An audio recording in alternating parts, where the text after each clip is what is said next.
Hi everyone, I'm Rincey and this is Rincey Reads. Today I'm going to be doing a really quick 24 and 48 readathon wrap up. I said I was going to try to vlog the weekend and that just didn't end up happening.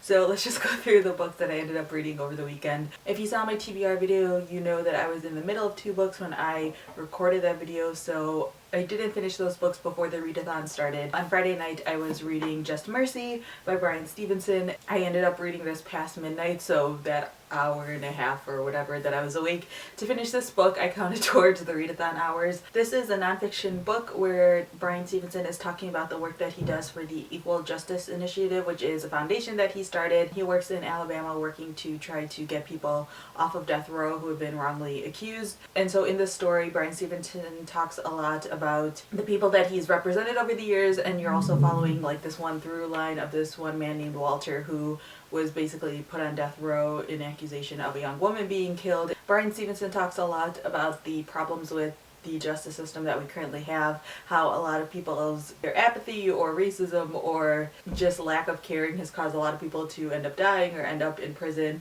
and he's working to help reverse that as much as possible. So this was a great read. I gave it a 4 out of 5 stars. As soon as I woke up, I picked up China Rich Girlfriend, the sequel to Crazy Rich Asians. I was already like a third of the way through this book, or maybe near the halfway point of this book, so I just had like the last half to go, and this is a really fast read. I think the total hours I spent reading this book was maybe 4 or 5. There are a couple of different storylines going on in this book. The main characters from the last book, Rachel and Nicholas, are now engaged to be married, and then Rachel ends up finding her birth father. The second storyline is where you are following Nicholas's cousin Astrid, who you met in the first book as well. Her and her husband's marriage is a little bit on the rocks, and so you're following her and her family as they're dealing with that situation. And the third storyline that you're following is actually the character who's depicted on this cover. It's this soap opera actress named Kitty who ends up basically marrying Rich, and she wants to rise to the top of the Singapore society, so she ends up hiring this woman to sort of help open up doors for her and to teach her the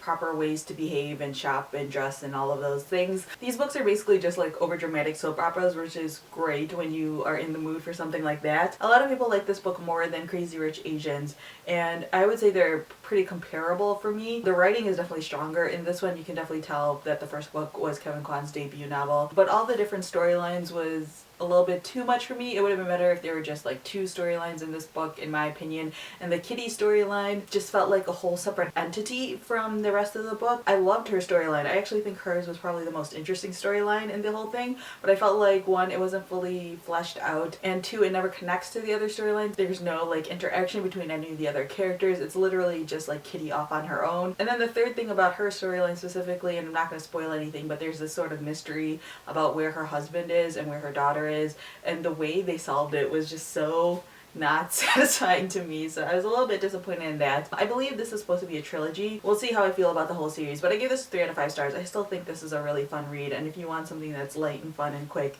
this is a great series to check out. And then the next book that I picked up was Honor by Leaf Shafak, and I love this book. If you follow me on Goodreads or on Twitter, you would have seen that I gave this book a 5 out of 5 stars. I absolutely loved it. I'm going to be doing a full review on this one, so I'm not going to talk too much about it here, but oh my gosh, I love Leaf Shafak's writing so much, and I want more people to read her books. Then after finishing Honor, I ended up picking up Saga Volume 5, and again, if you follow me on Goodreads, you would have seen that I gave this one a 3 out of 5 stars. I could feel my interest in Saga waning a little bit. I think the story just might be going on for a little bit too long. I mentioned this in my Goodreads review, but I have this rule of thumb where TV shows really shouldn't last more than like 5 seasons, and I feel like that's how I'm starting to feel about Saga. There shouldn't be too many more volumes of this, even though I know the comic strip is still going on and there's no end date in sight. I feel like the storylines are getting a little bit stretched, and it doesn't feel like there's ever any real resolution. So yeah, I don't know if I'm really going to keep reading Saga. I might get future volumes from the library just to see how it goes. So while I was reading Saga, I ended up passing the 12-hour mark,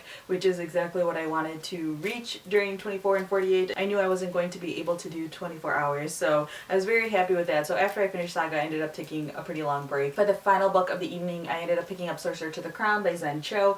I'm only like 40 pages into this book so far, so no real details yet. So yeah, overall I consider 24 and 48 a huge success. I finished a bunch of books. I think being in the middle of a bunch of books when I started was helpful because it gave me momentum to keep going because I felt like I was finishing books really quickly. So yeah, feel free to leave a comment down below letting me know if you guys participated this past weekend, how you guys did, or if you've read any of these books and have opinions on any of them, feel free to leave that down in the comment section as well. So yeah, that's all I have for now, and thanks for watching.